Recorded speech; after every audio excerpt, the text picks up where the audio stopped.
आप इतना परेशान क्यों लग रहे हो? परेशान तो रहूंगा ना माही, आखिर एक बेटी का बाप जो ठहरा, और हाँ इसके हाथ पीले करने का समय आ गया है। पर हमारी महक तो अभी सिर्फ 9 साल की है, अभी तो उसे पढ़ने लिखने खेलने कूदने का दिन है।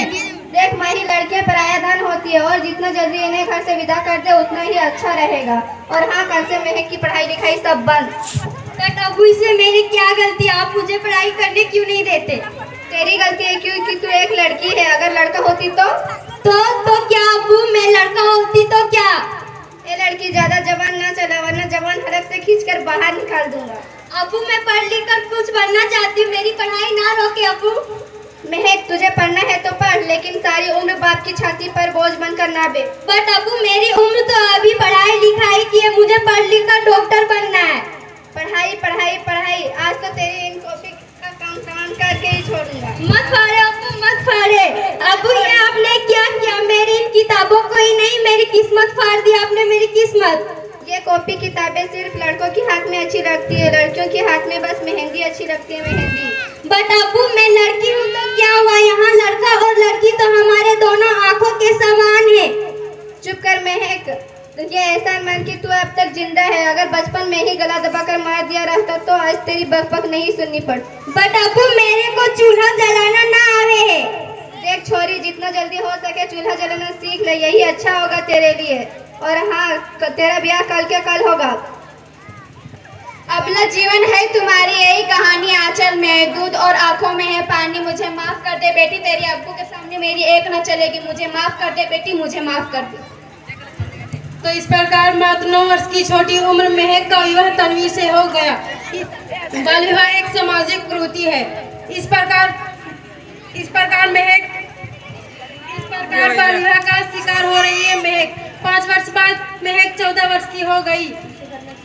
इसके घर एक शिशु ने जन्म लिया। देखते हैं आगे क्या होगा।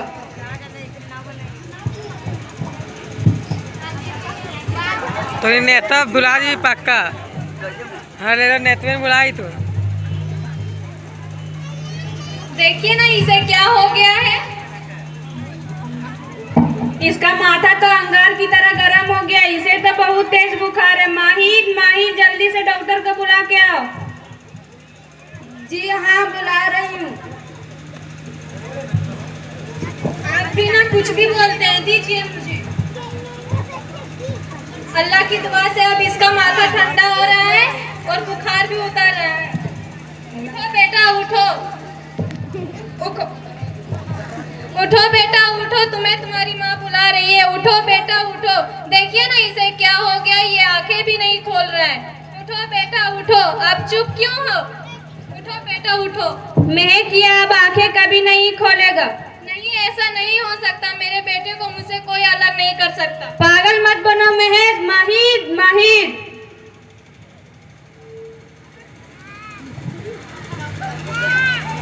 अल्लाह ने मुझसे मेरा बेटा छीन लिया। अल्लाह ने नहीं, तुम्हारा शिक्षा और अंधविश्वास के कारण हमारा बच्चा हमारे साथ नहीं रहा। अगर तुम पढ़ी लिखी होती तो आज हमारा बच्चा हमारे साथ होता। तुम अनपढ़ हो महक, अनपढ़। नहीं, मैं नहीं रहूंगी अनपढ़, नहीं रहूंगी मैं अनपढ़। मैं पढ़ूंगी ताकि कल किसी और महक को इलाज के अभाव में अपना बच्चा ना खोना पड़े। शाबाश महक, ये लो तुम्हारा अपराध का प्रायश्चित।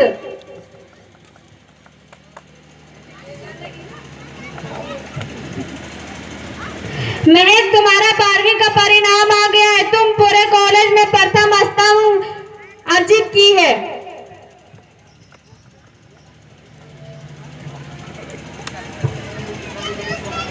महक, तुम्हारी मेहनत रंग आई है। तुम्हें शिक्षा वृत्ति मिली है। ये लो तुम्हारी अमेरिका जाने की टिकट। मुझे शिक्षा वृत्ति मिल गई, मैं अमेरिका जा रही हूँ। पर ये सब मैं अकेले कैसे कर पाऊंगी? महक, तुम अपने आप को इतना कमजोर क्यों समझ रही हो? फिर इतना पढ़ने लिखने का क्या फायदा? तुम अब भी गंवार की गंवार। तो इस प्रकार मात्र 9 वर्ष की छोटी तो इस प्रकार 7 अप्रैल 1995 को महक अमेरिका के लिए पेंसिल्वेनिया के लिए रवाना हुई और 3 साल बाद डॉक्टर ऑफ मेडिसिन की डिग्री हासिल की। इधर महक का पिता का तबीयत बहुत ही खराब है। देखते हैं आगे क्या होता है।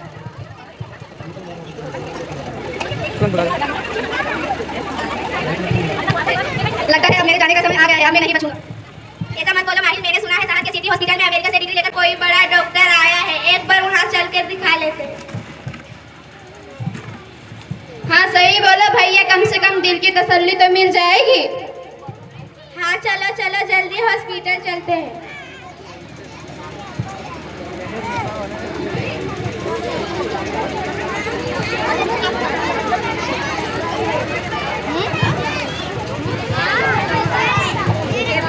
इस मरीज की हालत तो बहुत ही खराब है। इस मरीज की हालत बहुत ही खराब है। कोई चमत्कार ही इसे बचा सकता है।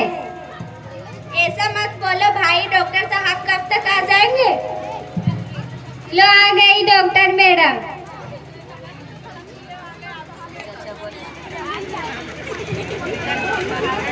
डॉक्टर मैडम जल्दी देखिए, मरीज की हालत बहुत ही खराब है।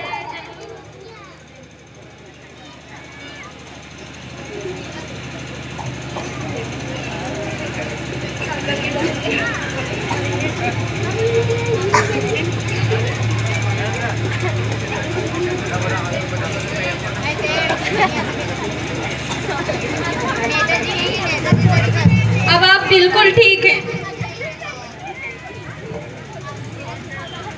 मौत के मुंह से आपको बचाया है डॉक्टर मैडम ने।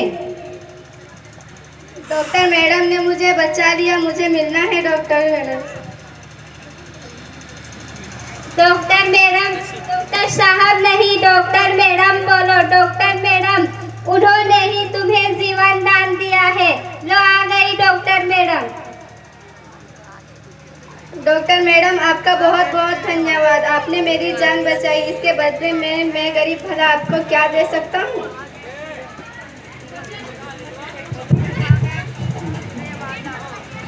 वचन वचन चाहिए मुझे कि ये आप कभी ना कह पाओ कि लड़कियां कुछ नहीं कर सकती। वचन? ये कैसा वचन है?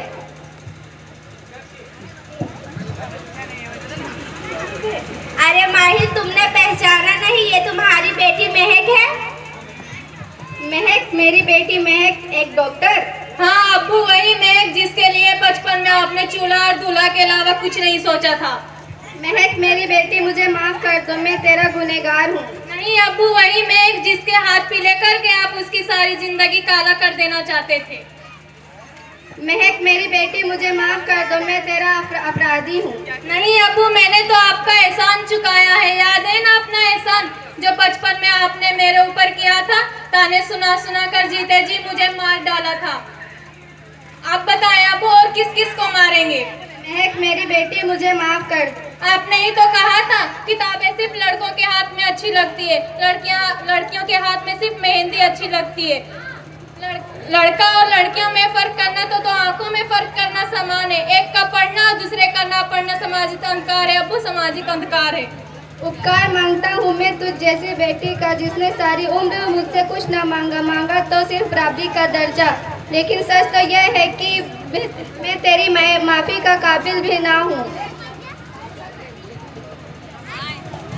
क्या अपने अब्बू को माफ नहीं करोगी महक? माफ कर दो महक, माफ कर दो। यदि सुबह का भोला शाम को घर लौट आए तो उसे भोला नहीं कहते हैं।